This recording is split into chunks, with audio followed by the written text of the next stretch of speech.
ನಮಸ್ತೆ ಫ್ರೆಂಡ್ಸ್, ರಾಜ್ ಜಾಬ್ಸ್ಗೆ ಸ್ವಾಗತ. ಫ್ರೆಂಡ್ಸ್, ಅಂಚೆ ಕಚೇರಿಯಿಂದ ನೇಮಕಾತಿಯ ಒಂದು ಹೊಸ ಅಧಿಸೂಚನೆ ಬಿಡುಗಡೆಯಾಗಿದೆ ನೋಡಿ. ಒಂದು ಮೇಲ್ ಆ್ಯಂಡ್ ಫಿಮೇಲ್, ಪುರುಷ ಮತ್ತು ಮಹಿಳಾ ಅಭ್ಯರ್ಥಿಗಳು ಇಬ್ಬರು ಅರ್ಜಿಗಳನ್ನು ಸಲ್ಲಿಸಬಹುದಾಗಿರುತ್ತೆ. ಸಂಪೂರ್ಣವಾಗಿ ಈ ಒಂದು ಹುದ್ದೆಗಳು ಸರ್ಕಾರಿ ಉದ್ಯೋಗಗಳು ಮತ್ತು ಕಾಯಂ ಉದ್ಯೋಗಗಳಾಗಿರ್ತವೆ ನೋಡಿ.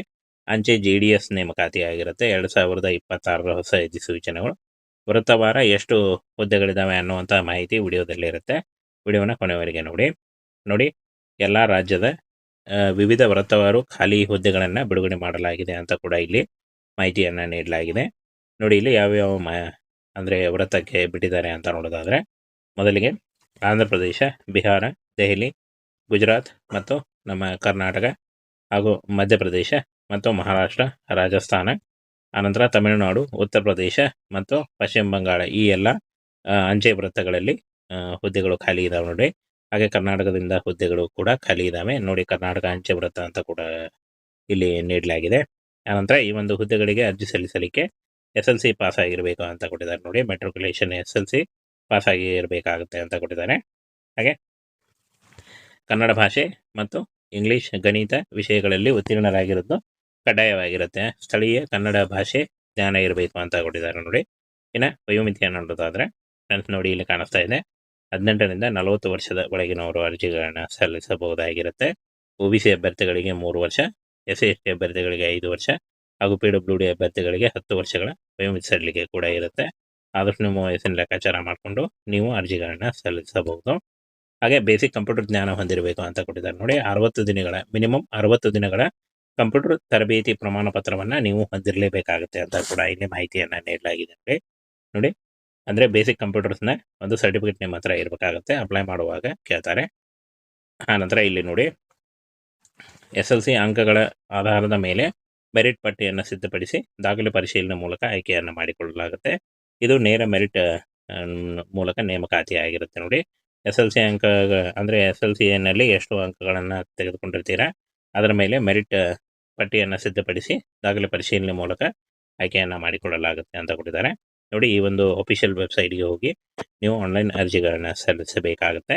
ಈ ಒಂದು ಹುದ್ದೆಗಳಿಗೆ ಮುಂದಿನ ತಿಂಗಳದಿಂದ ಅರ್ಜಿ ಸಲ್ಲಿಕೆ ಶುರುವಾಗಲಿದೆ ನೋಡಿ. ಈ ಒಂದು ಹುದ್ದೆಗಳಿಗೆ ಏನು ಎಲ್ಲ ಸ್ಟೇಟ್ಗಳಿಗೂ ನೇಮಕಾತಿ ನಡೆಯಲಿದೆ. ಆಲ್ ಇಂಡಿಯಾ ನೇಮಕಾತಿ ಆಗುತ್ತೆ. ಕರ್ನಾಟಕದಲ್ಲೂ ಕೂಡ ಹುದ್ದೆಗಳಿದ್ದಾವೆ. ಮುಂದಿನ ತಿಂಗಳಿಂದ ಈ ಒಂದು ಹುದ್ದೆಗಳಿಗೆ ಅರ್ಜಿ ಸಲ್ಲಿಕೆ ಶುರುವಾಗಲಿದೆ. ಫ್ರೆಂಡ್ಸ್, ಅಂಚೆ ಕಚೇರಿಯಿಂದ ನೇಮಕಾತಿಯ ಒಂದು ಹೊಸ ಅಧಿಸೂಚನೆ ಬಿಡುಗಡೆಯಾಗಿದೆ ನೋಡಿ. ಒಂದು ಮೇಲ್ ಆ್ಯಂಡ್ ಫಿಮೇಲ್, ಪುರುಷ ಮತ್ತು ಮಹಿಳಾ ಅಭ್ಯರ್ಥಿಗಳು ಇಬ್ಬರು ಅರ್ಜಿಗಳನ್ನು ಸಲ್ಲಿಸಬಹುದಾಗಿರುತ್ತೆ. ಸಂಪೂರ್ಣವಾಗಿ ಈ ಒಂದು ಹುದ್ದೆಗಳು ಸರ್ಕಾರಿ ಉದ್ಯೋಗಗಳು ಮತ್ತು ಕಾಯಂ ಉದ್ಯೋಗಗಳಾಗಿರ್ತವೆ ನೋಡಿ. ಅಂಚೆ JDS ನೇಮಕಾತಿ ಆಗಿರುತ್ತೆ. 2026 ಹೊಸ ಅಧಿಸೂಚನೆಗಳು. ವೃತ್ತವಾರ ಎಷ್ಟು ಹುದ್ದೆಗಳಿದ್ದಾವೆ ಅನ್ನುವಂಥ ಮಾಹಿತಿ ವಿಡಿಯೋದಲ್ಲಿರುತ್ತೆ. ವಿಡಿಯೋನ ಕೊನೆವರೆಗೆ ನೋಡಿ.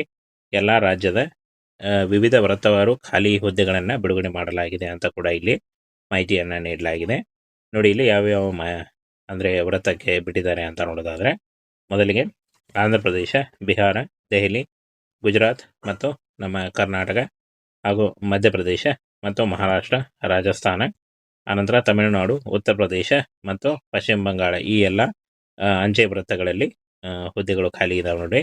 ಹಾಗೆ ಕರ್ನಾಟಕದಿಂದ ಹುದ್ದೆಗಳು ಕೂಡ ಖಾಲಿ ಇದ್ದಾವೆ ನೋಡಿ. ಕರ್ನಾಟಕ ಅಂಚೆ ವೃತ್ತ ಅಂತ ಕೂಡ ಇಲ್ಲಿ ನೀಡಲಾಗಿದೆ. ಆನಂತರ ಈ ಒಂದು ಹುದ್ದೆಗಳಿಗೆ ಅರ್ಜಿ ಸಲ್ಲಿಸಲಿಕ್ಕೆ SLC ಪಾಸ್ ಆಗಿರಬೇಕು ಅಂತ ಕೊಟ್ಟಿದ್ದಾರೆ ನೋಡಿ. ಮೆಟ್ರಿಕ್ಯುಲೇಷನ್ SLC ಪಾಸ್ ಆಗಿ ಇರಬೇಕಾಗುತ್ತೆ ಅಂತ ಕೊಟ್ಟಿದ್ದಾರೆ.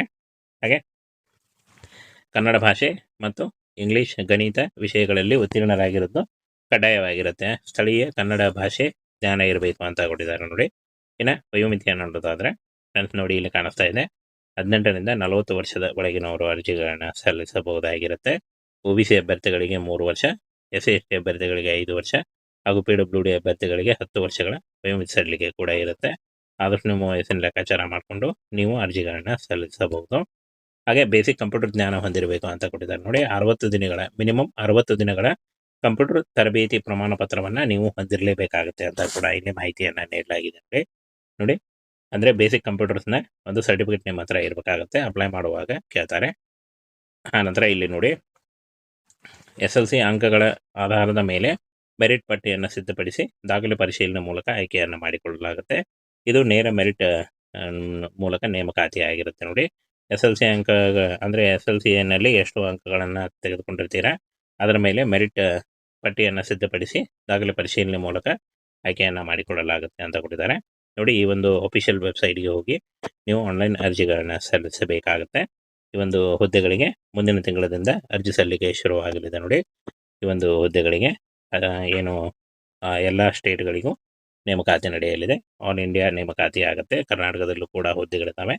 ಮುಂದಿನ ತಿಂಗಳದಿಂದ ಈ ಒಂದು ಹುದ್ದೆಗಳಿಗೆ ಅರ್ಜಿ ಸಲ್ಲಿಕೆ ಶುರುವಾಗಲಿದೆ.